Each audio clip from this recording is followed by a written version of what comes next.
All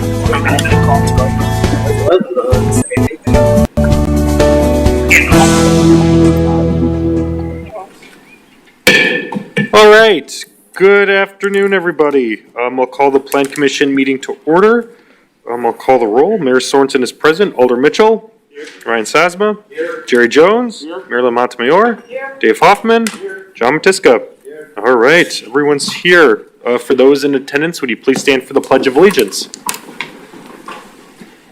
I pledge allegiance to the flag of the United States of America and to the republic for which it stands, one nation, under God, indivisible, with liberty and justice for all. All right. Bear with us. We may or may not have some technical difficulties that we're working through, but the meeting will go on. So, first item on the agenda is approval of the minutes from our December 14th meeting. Is there a motion to approve? So moved. Second. There's been a motion second. Any discussion on the previous minutes? Seeing none, all those in favor, please state aye. Aye. Anyone opposed? Chair votes aye. The minutes are approved. All right, first item on discussion, 3.1, application for conditional use permit with exceptions by Peter Schwab, Incorporated, to construct a new Tommy's Express car wash on 3627 Washington Avenue, Frontage Road, the former Perkins restaurant. Steve, take it away. Thanks, Mayor. Peter Schwabe from Peter Schwabe Incorporated is here, the architect on the project, and Steve Killian is here, the owner of the project. What we're taking a look is the former Perkins restaurant property. Mr. Killian has purchased the property and is looking to construct this Tommy's Express car wash. The proposed car wash building will include a 130-foot long tunnel design with an overall building dimension of approximately 147 by 48 feet wide, with a total building gross square footage of approximately 5,200 square feet. The site access to the property will remain the same from the Washington Avenue frontage road. You'll enter from that access point, and the tunnel entry will be on the south end of the property, and the tunnel exit will be on the north end facing Washington Avenue. And when you head out of the car wash, you can either turn right, and you can see a number of parking spaces kind of with some V-shaped symbols that represent vacuums, or you can just head out. So as you can see from the site plan, there's a lot of great gray space under the green in the site plan photo, and all of that is presently concrete and hard surface. So you can see there's a significant amount of landscaping that will now be incorporated as part of the wash. So a lot of that hard surface will be removed, and a lot of the area along the frontage road and the boundaries will now have landscaping, and they'll submit landscape plans that meet the ordinance requirements. The car wash building will house standard wash bay and drying areas, mechanical support spaces, storage areas, and employee and customer service and support areas, including restroom facilities and employee-only work areas. So again, the building is approximately 5,000 square feet. There will be 10 parking spaces. There will be a total of 20 vacuum spaces. Dumpster enclosures could be constructed at the northwest corner of the site and will be done with materials similar to that of the building. They will be constructing a drive-through, menu boards, canopy, curb, sidewalk, and the applicant will be installing a freestanding sign, wall signage, and directional signage. They haven't submitted an overall sign package yet, but we'll work with the applicant with that at a later date. The only other item with regards to, would you mind going to probably the last picture at the end? There is a former Perkins pylon sign pole that's out there, so we're looking to have that removed as part of conditions of approval. And then Plan Commission may want to have the applicants explain a little bit about the Tommy's Express car wash brand and services. How did Tommy's select Sheboygan? What's their construction schedule? There is one variance to the locational landscaping requirements that's being requested, but the proposed Tommy's car wash is a nice redevelopment of the Perkins property and appears to fit well with many of the other commercial establishments in this area. So staff was recommending approval subject to the conditions. I can answer any questions, and the applicants are here. All right. Gentlemen, any other further comments that you'd like to add? Okay, Steve, did a great job of describing it. Thank you, Steve. I appreciate it. We just appreciate the opportunity to present this before you. Myself, again, Peter Schwab, the general contractor, working, again, constructing the project, and then Steve Killian Jr., Steve's and his family. Steve, you want to say a few words about your involvement in the community? First of all, thank you for your consideration of this project. We're very excited to hopefully bring this Tommy's Express state-of-the-art car wash to the community. We think that it'll be a great addition to Sheboygan, and it's an up-and-coming brand that's growing pretty rapidly here. We actually own and operate the McDonald's restaurants in Sheboygan right now, so we're very familiar with the community. We've always focused on giving back to the community, and are looking forward to adding a new business to the community as we move forward here. And if there are any questions on how the car wash operates, I'd be happy to answer them. And one of the things that I'll just highlight is it's very technologically advanced with a license plate recognition and an app to help get through the car wash. And if you've ever been in a car wash, a lot of times you're in a dark tunnel on rollers.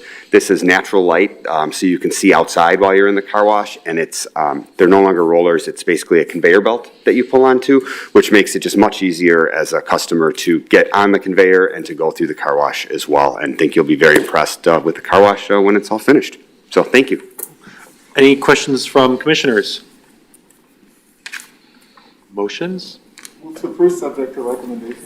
There's been a motion second. Any final deliberations? Seeing none, all those in favor, please state aye.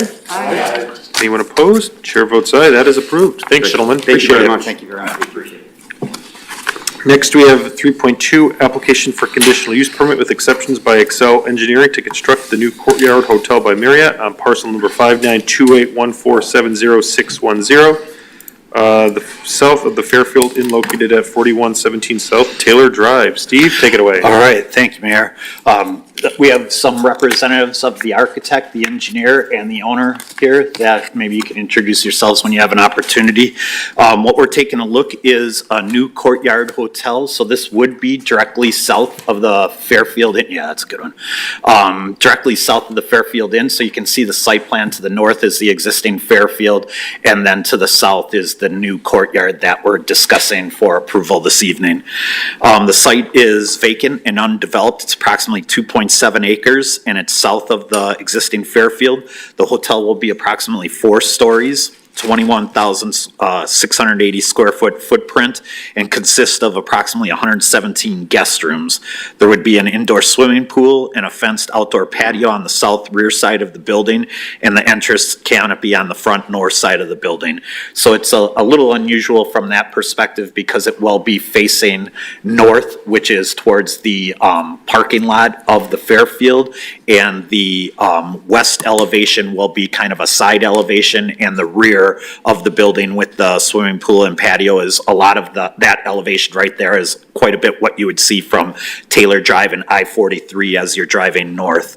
There'd be approximately 7 employees per shift. The project's estimated to be approximately $12 million. Constructions begin around June of 2022 with a completion date of May 21st of 2023. The site, there's an existing access drive that is off of Taylor Drive, and this is a shared access drive, so both of the hotels will utilize that shared access point. There's internal parking and access drives that connect both hotel complexes. Site improvements include 118 parking stalls located around the building, a semi-private patio area, a dumpster, and shed enclosure near the back of the parcel. The applicant is looking to install a new monument sign, and this monument sign would, as you can see, would be shared by both of the hotels. It's likely that it will be located on the Fairfield property, so there is a variance to allow for an off-premise sign, and that they're proposing to have it 9 feet tall, so they are asking for a variance to have it 9 feet instead of 8 feet to have the ability to appropriately advertise both hotels to the public. A couple of other variances. One is to have a side yard paving setback of 0 feet.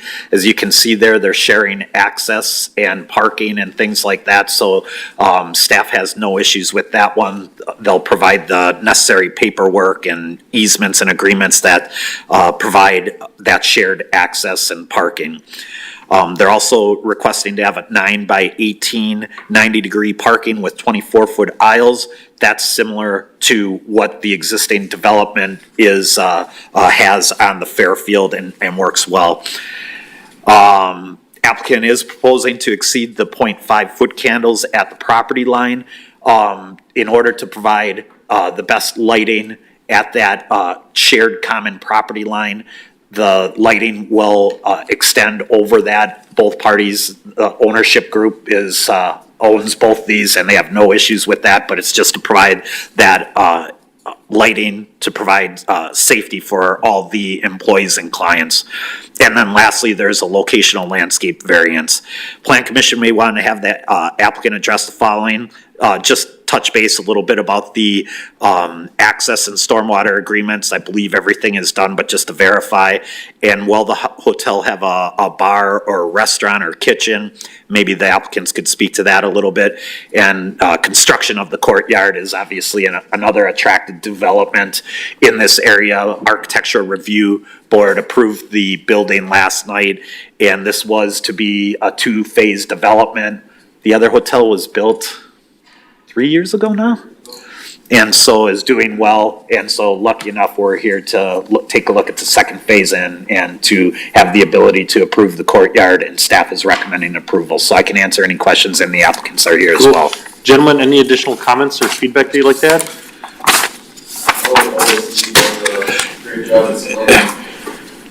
Want to touch base on stormwater, Steve? Sure, just a little bit, maybe just with the easements and things like that, I think that was all done as part of the CSM, but it's been a while.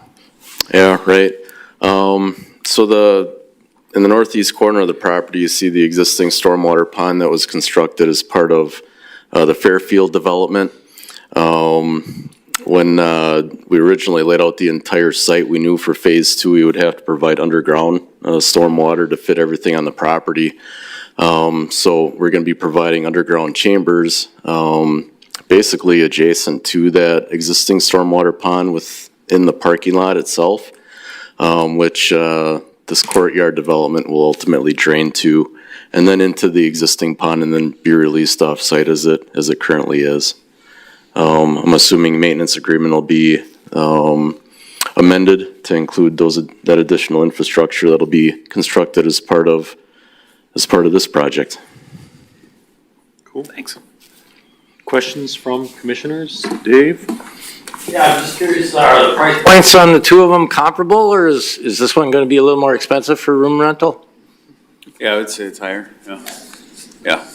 So if one is full, do you guys, communicate with each other, say, well, we got a room next door, and that type of thing? Sure, yeah. Yeah, same owner, same ownership. Okay, Correct. thank you. Other comments from commissioners? I guess I just have a quick question. So this is going to be pretty visible from the interstate, or are you guys going to incorporate any type of lighting or anything like that, just to have that visual appeal from the interstate? Yeah, so there's building lighting, some of the strips that you can kind of see, that'll have some LED building light, and then I guess I'd have to confirm this, but I believe that there's lighting, it's a backlit for the signs that you see up on the courtyard lettering. Cool. Yeah. Additional comments from members? Motions? Make a motion to approve with staff recommendations. Second? There's been a motion second. Final deliberations? Seeing none, all those in favor, please state aye. Aye. Anyone opposed? Chair votes aye. That's approved. Thanks, gentlemen. Appreciate it. Thank you, everybody. Thanks. Great. Next is 3.3, General Ordinance Number 332122 by Alderpersons Prella, and amending the city future use land map of the City of Sheboygan Comprehensive Plan to engage in the land use classification of property located on Erie Avenue, parcel number 592812044440, and parcel number 592812045560 from employment to multifamily residential classification. Steve? All right, I'm gonna probably just do one staff report for the next two items because Sounds they good. both relate to one another. We have several people here. The ownership group, Bob Heimerl's not here, but we do have Jeff Henning and Mary Beth Henning who are here today. And then we have the applicants that include Karen Kirchmeyer from Partners for Community Development, Mercy Yang, and then Anthony Casey from KG Development.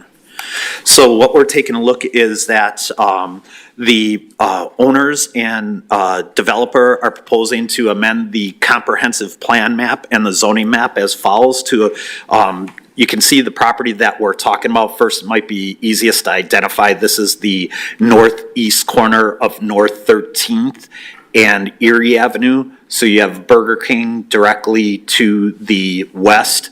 You have Progressive Beginnings, which we recently rezoned from urban industrial to urban commercial to allow for their clinic type use in that facility. We have Hygienics and Walgreens to the southwest, and then we have EPCO to the southeast. We're taking a look at amending, presently the zoning classification for the property is urban industrial, and the comprehensive plan map designation is employment. So the applicants are interested in potentially doing a multifamily development proposal on this property. And in order to do so, they need to amend the comprehensive plan from employment to multifamily residential and to rezone the property from urban industrial to urban residential. The development team has secured control of 4 parcels located around this area, and in order to construct the multifamily development, they need to amend the zoning for the properties that you see designated on the site plan. The 2 other properties, 2 vacant properties to the east of the area outlined in orange are already zoned urban and residential and would be incorporated into part of the development. The applicant states that the city's future land use map and zoning map identify these 2 parcels as employment and urban industrial, and given the fact that the land is vacant and is not immediately surrounded by industrial land uses, the applicant believes the site would better conform to the neighborhood with a multifamily residential zoning designation and comprehensive plan designation. We believe that residential land uses are much more compatible with the neighboring properties, and a multifamily land use designation will allow for infill development that will better fit with the surrounding development. Also, in May of 2011, the city of Sheboygan adopted the Gateway Neighborhood Revitalization Program, which specifically outlined how the city would like the Erie Avenue corridor to develop. At one of the pages in the program highlighted the 1200 block of Erie Avenue as an option of consolidating the 4 subject parcels and creating a new multifamily development. So the plan itself called for potentially a multifamily development to occur. So the applicant is indicating that they're looking to do this, which would conform to that plan. Given the site's location, the applicant believes it presents a great opportunity for new infill development as one of the main entrances to the downtown corridor, and the proposed development will provide revitalization to this mixed-use area of the city. So, in addition to the rezoning, the applicant is also proposing to amend the comprehensive plan from employment to multifamily residential, and the property's proposed multifamily residential designation is consistent with the proposed urban residential zoning designation being requested. So staff is recommending approval of both the amendment to the comprehensive plan as well as to the rezone from the employment to the multifamily and from urban industrial to multifamily. And should the rezone get approved, it's likely that the applicants would be before the Plan Commission again down the road with a development proposal for multifamily development. Sounds good. Any additional comments from the applicants? No, Steve did a great job. Great. Anybody else? Question? Good plan, I move to approve. There's been a motion and second, final deliberations. Seeing none, all those in favor, please state aye. Aye. Anyone opposed? Chair votes aye. 3.3 is approved. Steve covered the comments, but also 3.4 RO number 101 111, 2122, and general ordinance number 34, 2122 by all the persons per law amending the City of Sheboygan official zoning map of the Sheboygan zoning ordinance to change the use district classification for property located on Erie Avenue, parcel number 59281204550, and parcel number 59281204560, from class urban industrial to class urban residential. Any additional comments, Steve, on this one? No. Anyone else? Motion? Is there, and then there's a second motion, and any other comments from commissioners? Seeing none, all those in favor of approving that 3.4, please state aye. Aye. Anyone opposed? Chair votes aye, 3.4 is approved. Thank you, appreciate it. All right, next meeting is January 25th. This will be a fun topic, I'm assuming, so commissioners, stay tuned. Ex parte. Ex parte. Is there a motion, is there a motion to adjourn? There's been a motion second, all those in favor? Aye. Any opposed, chair votes aye, we're adjourned at 4:21. Thanks, everybody. That's what we'll do after that meeting.